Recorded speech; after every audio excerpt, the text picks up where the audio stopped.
Imagine walking onto the center court at, like, a world-class tennis tournament. The crowd is totally hushed. Right. The stakes are incredibly high. Exactly. You are stepping right up to the baseline.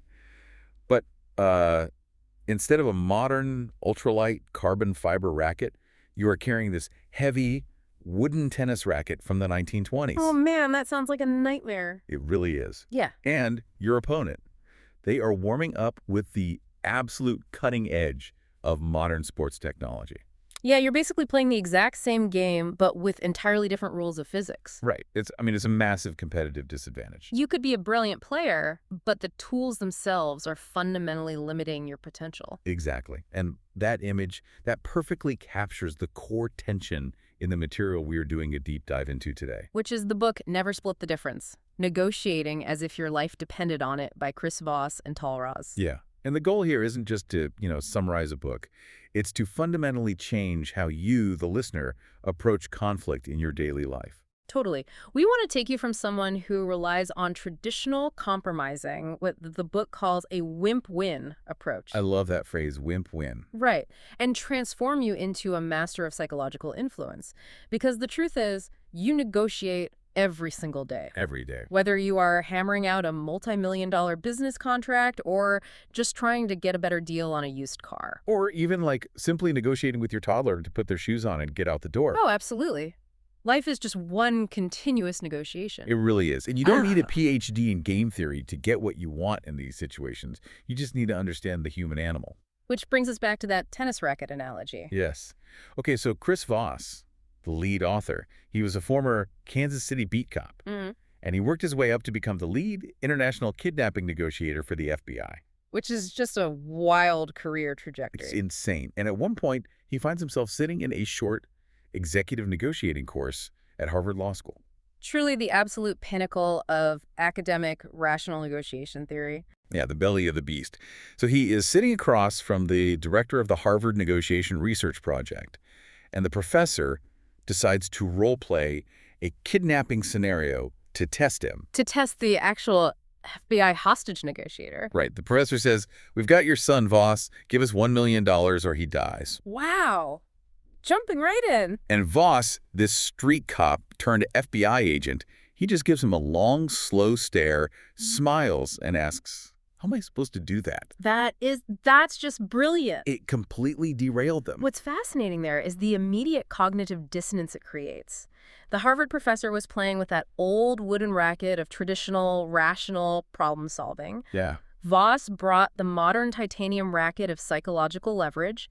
That single open-ended question completely flustered the experts. Because we refuse to play by their logical rules. Exactly. Okay, but look, let's unpack this right out of the gate, because we need to address a massive elephant in the room. Let's do it.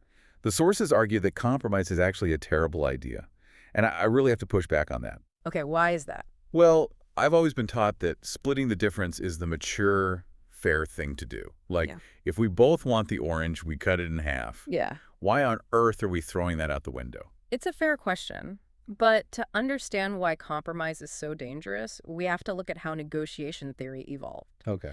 Back in the 1980s, the prevailing wisdom popularized by landmark books like Getting to Yes was that humans are rational actors. Right, that we just look at the facts. Exactly. The idea was to separate the emotion from the problem and just focus on mutually beneficial logic. But the FBI learned the hard way that humans are absolutely not rational actors. We're really not. No.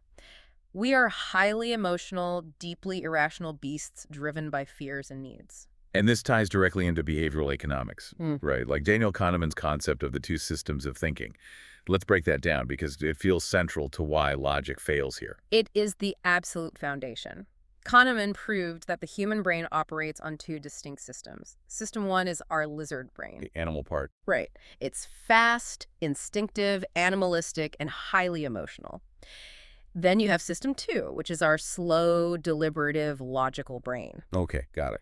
The classic Harvard approach assumes everyone at the negotiating table is operating in system two.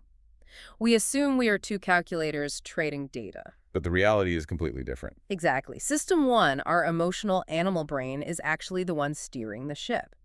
Our explicit logical thoughts in System 2 are really just rationalizations of whatever our System 1 is already feeling. So System 2 is basically just the PR agent for System 1's emotional decisions. That is a perfect way to put it. So if you just appeal to logic, you are talking to the wrong part of the brain entirely.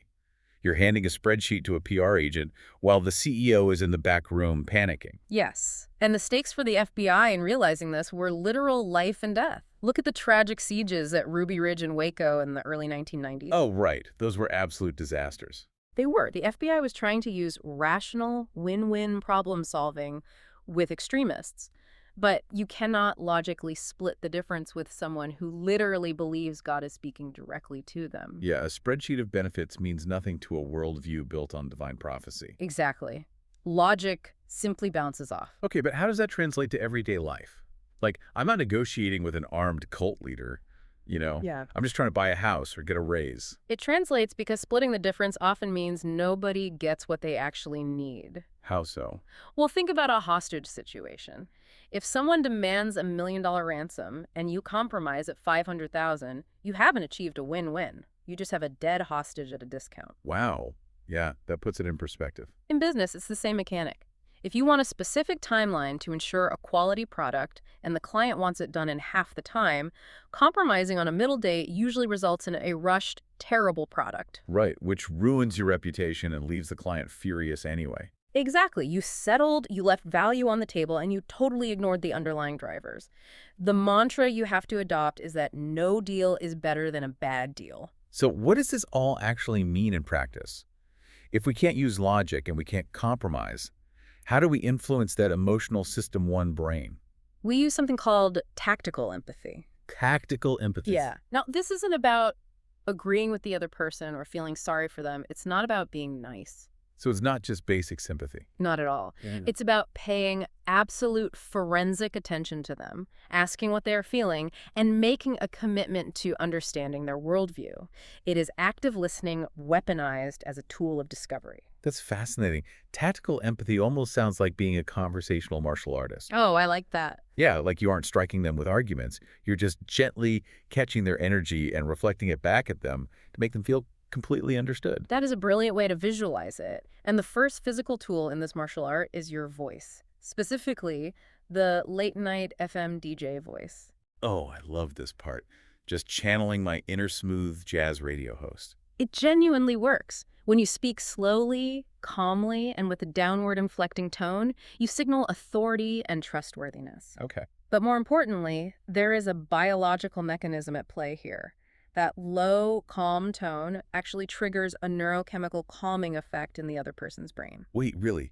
Just the tone of your voice? Yes, you are literally reaching into their head and flipping an emotional switch from nervous to calm without them even realizing it. That is wild. And once you have the voice dialed in, there is this technique called mirroring, which honestly, it sounds almost too simple to work. It really does. You literally just repeat the last 1 to 3 words of what someone says. It sounds deceptively simple, yeah. But again, the biology behind it is what makes it so powerful. Humans fear what is different and are naturally drawn to what is similar. Right, it's a tribal survival instinct. Exactly. By simply repeating a counterpart's critical words, you create forced similarity. It insinuates a bond. It makes their System 1 brain feel safe enough to keep talking. Precisely. It reveals their strategy without you ever having to ask a probing question. There is this incredible everyday example of this from the sources with an employee whose boss was notorious for drive-bys. Ugh, drive-bys. You know the type. When a manager just swings by your desk and drops a chaotic, urgent, totally poorly thought out assignment on you. A nightmare for anyone's productivity, yeah. Right. And in the past, if this employee argued with her boss, he would just dig his heels in and push back harder because his authority was being challenged. Typical System 1 defensive reaction. Yeah, exactly. But she started using tactical empathy. He'd walk up and say, let's make 2 copies of all the paperwork. Okay. And instead of pointing out why that was a complete waste of time, she just used the late-night FM DJ voice and mirrored him. She just said, 2 copies. And what happened? He paused. He thought about his own request out loud, realized it made absolutely no sense, and backtracked on his own. That is amazing. She managed to avoid an entire week of useless work just by repeating his words and staying silent. Because she didn't attack his logic. Attacking logic triggers the threat response. She just mirrored his words, which forced him to evaluate his own logic without feeling defensive. That is such a powerful hack. It really is. And alongside mirroring, you also want to use a tool called labeling. This is how you neutralize negative emotions and reinforce positive ones. Give me an example of that, like saying, it seems like you're hesitant about this timeline. Yes, exactly that. Notice you didn't say, why are you hesitant? Because why feels like an accusation. Spot on. It demands a defense. You just label the emotion. It seems like, it sounds like, it looks like. You bring their subterranean fears out into the open. I see. By acknowledging the barrier, you shrink the fear center in their brain, the amygdala, and strip the emotion of its power over their system one. Okay, so let me summarize. No. We've soothed their animal brain with our smooth DJ voice. We've mirrored their words and we've labeled their fears. Right. They are feeling totally understood. But here's where it gets really interesting and, honestly, highly counterintuitive. Let's hear it. We are wired from birth to seek a yes. Every sales seminar, every negotiation book says, get them to say yes as quickly as possible. Oh, absolutely. The momentum of yes. Right. But Voss argues that yes is actually a trap, and we should be actively trying to get them to say no. I need pushback on this. Go for it. If I want to buy a car, why on earth would I intentionally try to get the dealer to say no to me? Isn't that just negotiating against myself? I know, it feels like driving on the wrong side of the road. Right. But we have to look at the illusion of yes. The illusion of yes. Yeah, in society, we are so incredibly tired of being aggressively pushed for commitments that we have developed the counterfeit yes. Wait, what is a counterfeit yes? It's the yes we give a pushy salesperson or a nagging colleague just to make them go away. Oh my gosh, I've absolutely done that. Yes, I'll definitely read over that pamphlet, and into the trash it goes the second they turn around. Yeah. Exactly. We all do it. A counterfeit yes means absolutely nothing. But no. No is a statement of protection. It maintains the status quo. Right. When a person says no, they feel safe, secure, and in control of their boundaries. If you intentionally trigger a no, you give your counterpart the right to veto. Okay, I think I'm following. Their emotions calm down, and they can actually start evaluating your proposal because they know they aren't trapped. So if I'm a telemarketer, or even just calling a busy colleague, the absolute worst thing I can say is, do you have a few minutes to talk? Yes, because the person immediately feels cornered into a commitment. Wow. So instead you ask, is now a bad time to talk? Exactly. Because saying no, it's not a bad time, gives them the power. They actively chose to let you in, rather than feeling like you forced the door open. You nailed it. But this raises an important question. If yes is a trap, what is the actual goal of these empathetic tools? Right. If we want them to feel safe, where are we steering them? The goal is to get them to say two very specific words. That's right. That's right. Wait, you're right. No, never. You're right. What's the difference? You're right is another counterfeit phrase we use to dismiss people. Like, you're right, honey, I should take out the trash. Right. It means I'm agreeing with your logic just to end the conversation, but I haven't internalized the point at all. Exactly. That's right. It's entirely different. It is a subtle epiphany. It means you have summarized their worldview so perfectly that they feel entirely understood on a profound level. There is a terrifying high-stakes scenario in the book detailing exactly this. The Philippines case, right? Yes. The Abu Sayyaf terrorist group in the Philippines had kidnapped an American. The FBI negotiator didn't argue with the terrorist leader. He didn't demand the hostage's release. He used tactical empathy. Exactly. He just listened. And then he summarized the terrorists' entire list of grievances against the United States and the Philippine government. He just laid it all out. He summarized the pain and the politics so accurately that the terrorist leader actually paused on the phone and said, "That's right." And that was the breakthrough. Once the terrorist felt that his worldview was perfectly understood, not agreed with, but understood, the dynamic completely changed. It really did. He dropped the ransom demand entirely and simply asked for a small, face-saving concession.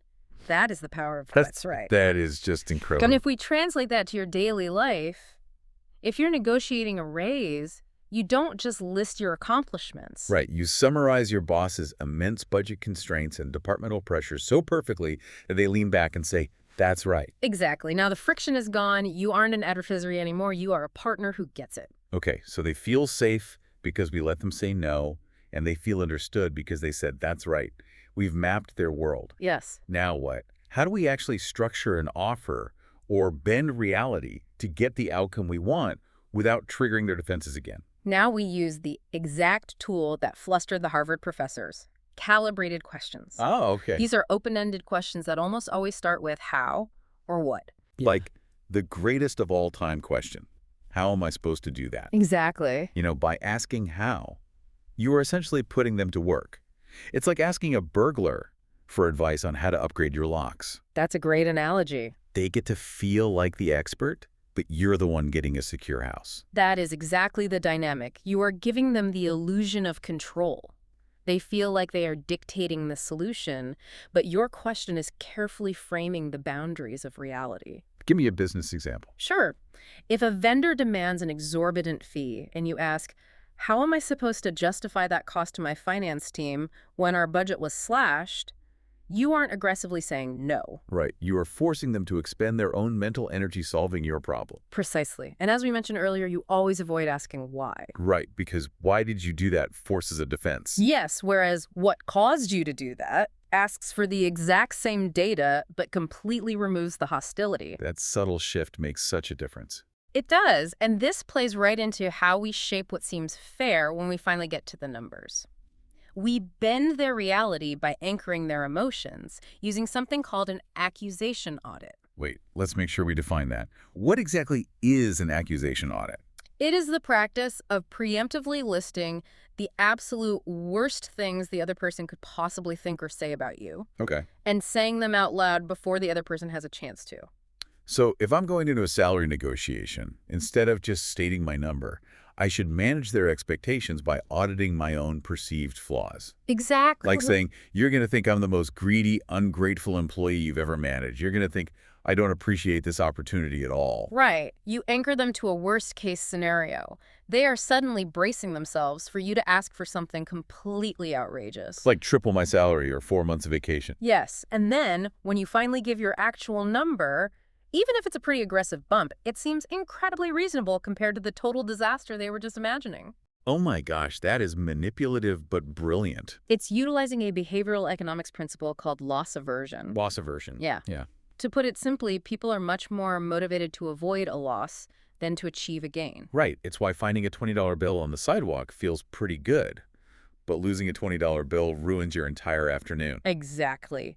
The psychological pain of loss is roughly twice as powerful as the joy of an equivalent gain. The accusation audit leverages that by making them fear a massive loss of the relationship, making your actual offer feel like a relief. Okay, so if I've successfully anchored them using the audit, how do I actually structure my financial offer without giving away the farm? Yeah. There's a very specific framework mentioned for this called the Ackerman system. Yes, the Ackerman system. This is a method developed by a former CIA operative for haggling. CIA, FBI. We're using all the alphabet agencies today. We really are. But it uses all the psychological tactics we've discussed, so you don't have to overthink your math in the heat of the moment. Okay, how does it work? First, you set your target price. Let's say you are buying something. Your first offer should be exactly 65% of that target price. Okay, I have to stop you there. Yeah. Offering 65% sounds incredibly risky. If I go to buy a house listed at 400 grand and offer 265, they aren't going to negotiate with me. You think they'll walk. They are going to be deeply insulted and slam the door in my face. Couldn't an extreme anchor just blow up the deal entirely? It absolutely could if you just coldly threw the number on the table. But that's where the nuance comes in. You don't just blurt out 65%. So what do? You pad it with tactical empathy. You use your accusation audit. You're going to think I'm insulting you. I see. And as they counteroffer, you don't just give them a new number. You use your calibrated questions. How am I supposed to come up with that much cash? You force them to negotiate against themselves. Exactly. Then your subsequent offer should be 85%, then 95%, and finally 100% of your target. Wait, so the increments get smaller and smaller each time? Yes, which signals to the counterpart that they are physically squeezing every last drop of value out of you. So they feel like they're winning. Precisely. They feel a tremendous sense of victory because they've fought for every single concession. And crucially, that final 100% offer shouldn't be a round number. Right. You don't say $38,000, you say $37,893. Mm-hmm. Why does that specific detail matter so much? Because a round number like $38,000 sounds like a placeholder. It sounds like an arbitrary guess. But $37,893. It sounds super specific. It sounds like you have done complex, painful calculations and literally cannot spare a single dollar more. It bends their reality to accept that this is your absolute, undeniable bottom line. This is just brilliant. And there's a massive warning flag raised in the sources here. What's that? Getting a yes or even a "that's right" is entirely worthless if the person doesn't actually follow through on the deal. As the authors put it, yes is nothing without how. Absolutely true. A contract is better than an agreement, and a signed check is best. As a negotiator, designing a solution together is worthless if they drop the ball later. You have to guarantee execution. You have to become a decision architect. And this requires spotting when someone is lying or just paying lip service. Yeah. There is a concept called the 7-38-55% rule based on UCLA research. It's a classic study. And I'll admit, when I first read this, it sounded completely wild. It claims that only 7% of a message is the actual words, 38% is tone of voice, and 55% is body language. That's the breakdown. But only 7% is the words. That seems impossible, especially for high-stakes business deals where the exact wording of a contract is literally everything. It does seem counterintuitive, and honestly, it's often misunderstood. The rule doesn't mean the final legal text doesn't matter. Okay, good. What's fascinating here is that the rule applies specifically to our emotional assessment of a situation during the live communication. In the room, at the table, you're looking for incongruence. What do you mean by incongruence? If someone says, yes, we can hit that delivery deadline, but their voice is tight, their pitch goes up, and they are shifting their shoulders away from you. Their body is screaming that the 7% of words they just spoke is a complete lie. Exactly. So how do you test it? If you spot that incongruence, how do you make sure the deal is actually real? You use the rule of 3. You need to get them to agree to the same thing 3 separate times in one conversation. 3 times? Yes. It is incredibly hard for a human being to fake conviction 3 times in a row without their body language giving them away. But how do you do that without sounding like a paranoid broken record? You can't just say, do you promise? Do you really promise? Swear on your life. No. You vary the psychological tools we've already built. Okay. The first time is their initial commitment. For the second time, you might use a summary. So, to make sure I understand perfectly, you're going to deliver the shipment by Tuesday. And they reply, that's right. Exactly. For the third time, you use a calibrated question. What do we do if the shipping pipeline gets off track? Oh, that's smart. Now they have to actively explain the implementation of the deal. Yes, you've secured the how. Okay, there's another tactic for execution that relies entirely on humanizing yourself. It's called the Chris discount. Ah, yes. It's the concept of forced empathy. By introducing yourself and using your own name, you stop being just a face across the counter or an anonymous voice on a customer service line. You become a living, breathing person. Exactly. The book talks about trying to buy a drink in a packed bar or trying to negotiate a discount on a shirt in a retail store. The author just walks up and says, "Hi, I'm Chris," and starts a polite, mildly persistent conversation. And it works because it is so much harder for people to be rigid, bureaucratic, and uncompromising with someone who's treating them like a fellow human being. It totally shifts the dynamic from an adversarial battle over resources to a collaborative partnership. It really does. But, and this is a big but, even with all these tools, The DJ voice, the mirroring, the labeling. all of it, even with calibrated questions, you must constantly be hunting for what are called black swans. The hidden, unknown unknowns. Yes. In every single negotiation, there are between 3 and 5 pieces of information that, if uncovered, would change absolutely everything. Like what? It could be the counterpart's secret motivation, their hidden constraints, or their underlying worldview, their internal religion. And if you don't hunt for them, you get completely blindsided. There's that terrifying example of the William Griffin bank crisis. Right, in Rochester. Yeah. A hostage taker actually killed a hostage right on the police deadline. Before that happened, the FBI assumed bank robbers would never cross that line just to prove a point on a deadline. They thought they were just dealing with a standard bank robber. Right. They were blinded by their own past assumptions. Which is exactly why you have to treat every negotiation as a fresh psychological investigation. You never assume you know what the other side wants. You listen, you mirror, you label, just to get them talking. Exactly. You want to understand what makes them tick, what signifies status to them, what their moral framework is. Because once you find that black swan, it acts as a massive leverage multiplier. It changes the whole game. It does.